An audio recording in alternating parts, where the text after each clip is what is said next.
I'm Carl, and welcome back to the final episode of Forgotten Oscar Films. If you haven't been joining us for the past summer, essentially what we've been doing is breaking down each year for the Oscars, starting in the year 2013, now all the way to 1989. I would pick a movie that was nominated for Best Picture that I think has been forgotten to time. A movie that isn't as culturally relevant, and really trying to understand why that movie didn't hold up or didn't last versus some of the other nominees. We've had a huge, really great time and a fun time breaking down a lot of historical Oscar years and the importance in trying to understand what makes a movie forgotten by also understanding what makes a movie well remembered.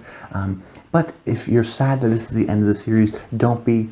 Even though this is season 2 of Forgotten Oscar Films, there's also a huge season 1 of Forgotten Oscar Films, where as a matter of fact, when we're actually ending the series, we're actually starting at the beginning of another one. Because I started in the year 2013, every year working our way back to 1989. Well, guess what? Forgotten Oscar Films Season 1 starts at the year 1988 and works its way back. So if you still want to watch more of the episodes or still continue on the journey, we get a whole sort of 30 more years of content that we can break down and that you can enjoy. Same sort of format, but if you're still new to the series, the format is as such. I give my historical context of the movie, explain why I chose the movie I did versus some of the other nominees. Then oftentimes I'm seeing these movies for the very first time, so I give my thoughts on the movie to see if maybe that's the reason why it's forgotten, but then trying to finally answer that age-old question in the third and final part of the show as to why this has been forgotten. Why this movie? What factors? Was it some of the other movies? Was it political elements at the time? What was it that ultimately made this movie less well remembered? But if you are still a fan of the Oscars, please stick around to next week where I continue my old Oscar Countdown series. I plan on doing a sort of fall film festival roundup. I've been to TIFFs, I've seen a bunch of great Oscar movies that I think will be Oscar contenders, and then every week after that, giving my Best Picture predictions and Best Actress and all that fun stuff, and eventually once we get into the season, SAG award reactions and Golden Globe predictions and all the fun stuff that we've been doing for the past now, 5-6 years. It'll be the 6th season of Old Oscar Countdown, so that should be a whole lot of fun, and I really do hope you stick around for that. But jumping now into this episode, the historical context of 1989, I think is important, because for many people, they think of 1989 and they think of Driving Miss Daisy, because in many ways, this I think is seen in the same way Crash is seen, or maybe something like The King's Speech, or Around the World in 80 Days, in the sense that this is one of the least liked Best Picture nominees, I think, that has ever won for Best Picture. But as we've covered before, there really are two types of maligned Best Picture winners. Either the movie is pretty well liked and it's okay, but it just sort of beat out a movie that's really well liked. So for the example of The King's Speech or Dancing with Wolves, Dancing with Wolves, as we covered last week, is a well-liked, appreciated movie. It's just not Goodfellas, and it beat out Goodfellas, so people kind of rag on it for that. But then there are other movies like Crash or Around the World in 80 Days, or I would say Driving Miss Daisy falls into this bucket, where there isn't one movie that somebody think, probably should have beaten it. As a matter of fact, this year, you could really give me a bunch of different answers as to what you think should have won. But the reason why this movie isn't as well liked, I think, is actually because of the movie itself, because of the content of itself. It's not a movie that's really well liked, it's still a movie that's sort of looked down upon because of the content of its movie. But before we dive more into Driving Miss Daisy and why I think it resonated at the time, let's talk about some of the other nominees that got nominated. Born on the 4th of July was probably the runner-up to Best Picture because Oliver Stone won for Best Director, which he done just recently with Platoon a few years earlier.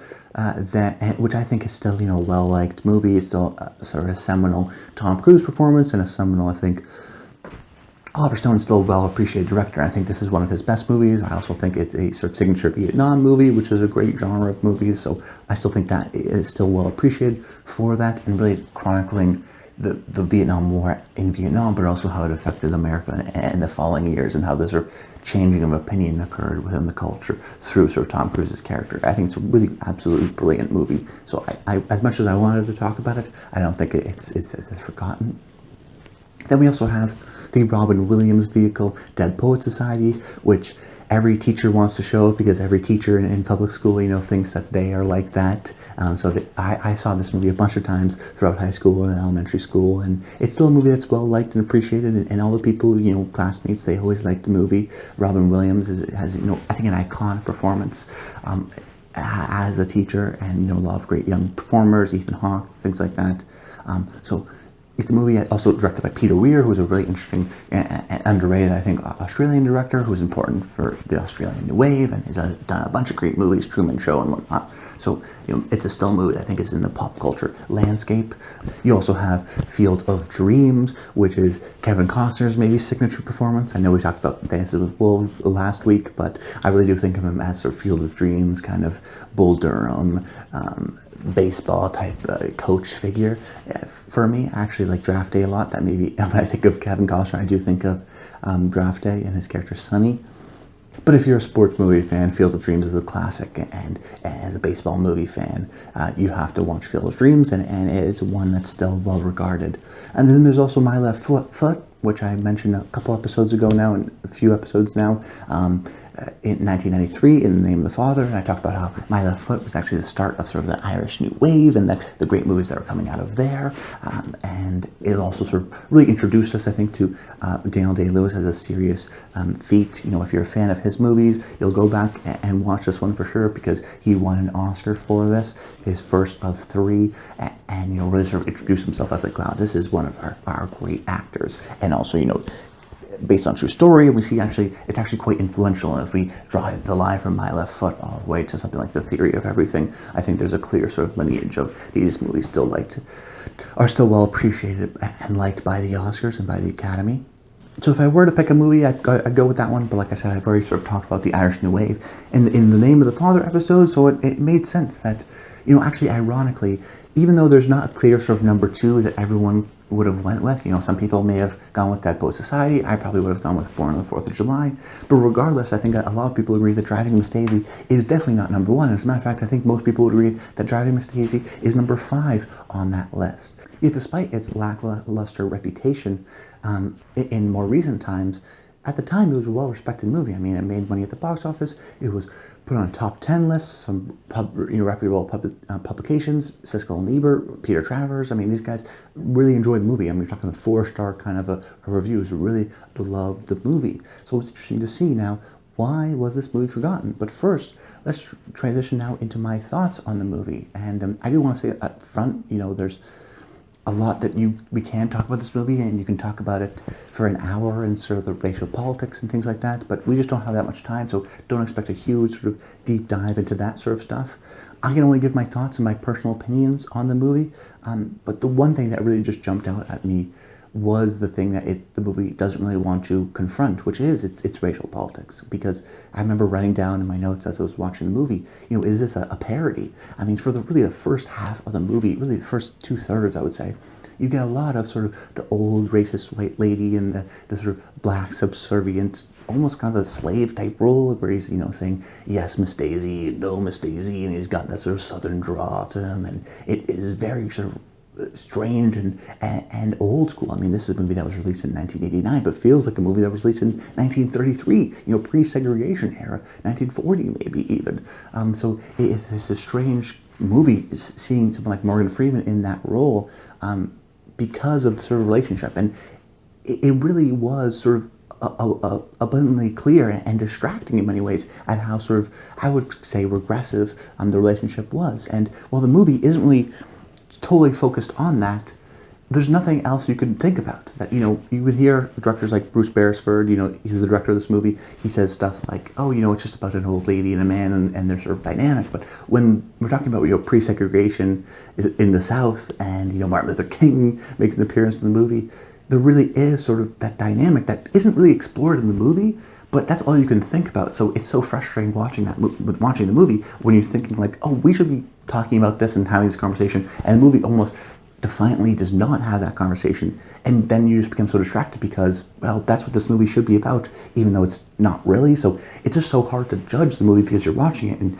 it seems like a parody, seems so regressive in that sense. Now in the second half, when the sort of annoying synth Hans Zimmer score sort of dissipates and things get a little bit more quiet, and actually the relationship becomes more of a peer-to-peer relationship, I think in that final third, it does become very sweet. It does become very emotional. You realize that there is sort of a big journey that occurred throughout this movie.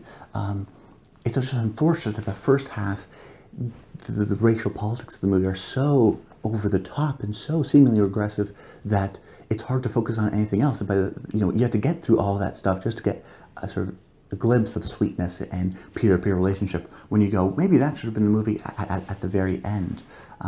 Now there is, I think, a little bit more subtlety than maybe people give it credit for. This is not just a white lady, this is a Jewish lady, so she experiences her own sort of relationships with that, sort of discrimination too, especially at the time, which is something I think people sort of forget about with something like Green Book, which has its own sort of similarities. However, I do think Green Book is a much more advanced movie, and a movie that actually confronts the topics, whether you agree with how it does it or not. I do think it actually tries to engage with that a lot more.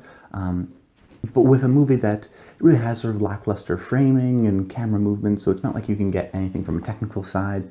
It doesn't demand to be analyzed, except for the fact that it does seem a little bit outdated, even though it was released in 1989. And I think that's why a movie that's sort of reminiscing so far on the past doesn't feel as relevant today, which brings us to why this movie was forgotten, and more largely, I think, the central question as to what makes a movie hold up. Oftentimes we hear this, oh, the movie holds up or doesn't hold up. And there's a lot of things that can make the movie hold up. I think a large main reason, I think, is actually the pacing of the movie. The movies today always sort of get faster and quicker and quickly edited, and now people are watching TikToks, and we watched Vines before, 10 seconds with a lot of editing and flashing lights, and we just sort of constantly are always seeing stuff, sort of always flipping channels in that sense. And I think that sort of approach has sort of injected itself into movies, and sometimes it's too much even for me, like the Kissing Booth movie, and those movies are really fastly edited and crazy that I can't keep up, actually. But this movie, I think, in one part, does have sort of a little bit of a slower pace, which hurts it.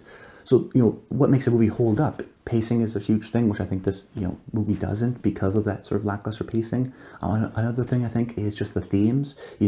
We still talk about, William Shakespeare or whoever, because those themes are still universal. Greek myths, those themes of greed, of love, of lust, of anger, of fear, those are sort of universal human themes that will always exist. And while the writing and the English is different, there is still sort of a connective tissue of central themes. And then the other thing I think which makes a movie hold up is its politics. That sometimes a movie's politics are, kind of ahead of its time. If we think of something like In the Heat of the Night, which was released, not too long after segregation, Martin Luther King, and that time period, and, feels very modern today because that's of how we sort of see racial politics and sort of the equality of that. So I think actually, when I'm trying to figure out why this movie is forgotten or why it doesn't hold up, it's because it's kind of a failure on all those parts. It doesn't really have any central themes. It dodges its racial politics, so it doesn't feel actually important to the general themes of greed or passion or anything like that. And because racial politics do feel a little bit regressive, and social politics, it feels dated in that sense. And maybe it even felt dated at the time, but quickly I think sort of became forgotten and sort of became rotten. And it's one of these rare situations where oftentimes I'm always trying to figure out, other reasons. Like Quiz Show, for example, is a movie that I really liked, and I'm trying to figure out why was this movie forgotten, because it's still really good. I still watched it and I still really liked it. Entertaining, good stars, good director. But this movie, I think, was one of the rare situations where actually I think this movie probably was maybe deservingly forgotten, in the sense that this movie, it doesn't hold up. And it's actually, I think, the quality of the movie, I should think, is actually the problem of the movie. That is the quality that ultimately is the reason why people don't rewatch it and people don't talk about it. And if they are talking about it, they're talking about how problematic it is. And like I said, I do think it has a little bit more subtleties than people maybe give it credit for, but the truth is the large majority of it, I was writing in my notes, is this a parody? I really was stunned in many places at how sort of blatant it was, and how this movie, people say, oh, that movie would never get made today. You could say this movie would never get made today. Then again, we got a movie like Green Book, which won Best Picture. But I do think actually the movies are quite different. And it's just sort of a reversal of that role. But I do think the movies are different. But we'll see how Green Book ages.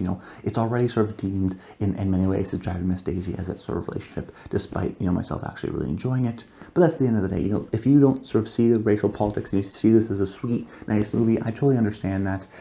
For me, it was just so blatant and in his face, and because it wasn't even mentioning it really for large portions of the movie, it felt a little bit odd and felt a little bit strange, and I couldn't ultimately emotionally connect with the characters until the sort of very end, when things start to get quiet and things start to actually slow down. That was actually when the movie was the best, and it reminded me of why Bruce Beresford is, so great with Tender Mercies or Rick and Morat. I mean, those are the moments he's so great at, versus the sort of hijinksy, high intensity score and stuff that's going on at the beginning. It just feels really, even just as a filmmaking, feels outdated and odd and corny.